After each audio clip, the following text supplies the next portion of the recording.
बिस्मिल्लाहिर्रहमानिर्रहीम। अस्सलाम वालेकुम। एक नया दिन, नई उम्मीद, नए जोश, नए जज्बे, नई रेसिपी और नए जायके के साथ अलिफ किचन में मैं हूँ आपके साथ, आपका होस्ट वलीद रज़ा। उम्मीद करता हूँ कि आप तमाम लोग बिल्कुल ठीक ठाक होंगे, खुशबाश होंगे और अपनी बहुत ही प्यारी, बहुत ही खूबसूरत सी लाइफ को बहुत ही अच्छे तरीके से गुजार रहे होंगे। अलिफ किचन में आज हम क्या सीखने जा रहे हैं वो हम आपको बताएंगे बाद में। लेकिन उससे पहले मैं आपको कहना चाहूँगा कि अगर आपने अभी तक मेरा यूट्यूब चैनल अलिफ किचन सब्सक्राइब नहीं किया तो उसे जल्दी से सब्सक्राइब कर लीजिए और साथ ही साथ आप बेल आइकन को दबाना मत भूलिएगा ताकि सबसे पहले मेरी लेटेस्ट रेसिपीज आप तक पहुँच सकें।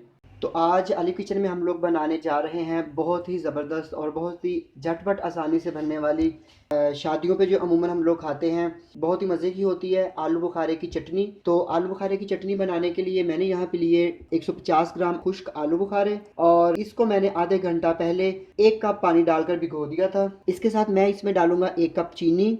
यहाँ पे मेरे पास एक अदद जो है वो लेमन है जिसका जूस निकाल कर वो ऐड करूँगा, 2 अदद हरी इलायची और यहाँ पे 1 टीस्पून मेरे पास जो है वो 4 मगज़ हैं वो मैं इसमें डालूंगा। तो आइए चलते हैं और देखते हैं कि आलू बुखारे की चटनी जो है वो किस तरह से बनाई जाती है। और फ्राइंग पैन में मैं डालूंगा पानी। जो आलू बुखारे जिस पानी में सोक किए थे वही पानी जो है मैं इसमें ऐड कर दूंगा। और आलू बुखारे एक दफ़ा मैंने धो के इसको अच्छे से वॉश कर लिया था और फिर मैंने पानी डालकर इसको रखा था। इसमें मैं आधा कप पानी और ऐड करूंगा तो टोटल इसमें जाएगा 1 कप पानी। और साथ ही साथ हम इसमें डाल देंगे 1 कप चीनी और इसका शीरा बना लेंगे। और इसके साथ ही हम लोग इसमें डाल देंगे हरी इलायची। तो ये चलेगी इसमें हरी इलायची और हम लोग इसका शीरा बना लेंगे। शीरा हमारा जो है वो रेडी हो चुका है, चीनी जो है वो सारी घुल गई है। तो अब हम इसमें डालेंगे आलू बुखारे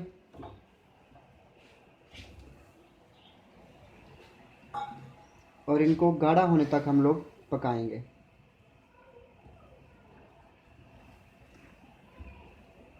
तो 8 से 10 मिनट पकाने के बाद हमारी आलू बुखारे की चटनी जो है वो बिल्कुल रेडी है। तो अब हम लास्ट पे इसमें डालेंगे आधा नींबू का जूस। अगर आपके पास लेमन ना हो तो आप लोग इसमें हाफ़ टी स्पून जो है वो सिरका भी ऐड कर सकते हो। इससे क्या होगा कि अगर आपकी ये चटनी 1 महीना फ्रिज में रहेगी तो ये कभी भी चीनी जो है वो जमेगी नहीं। और इसको हम अच्छे से मिक्स कर लेंगे। और अब हम इसमें डाल देंगे, ये मेरे पास बादाम पिस्ते और 4 मगज़ थे वो हम ऐड कर देंगे।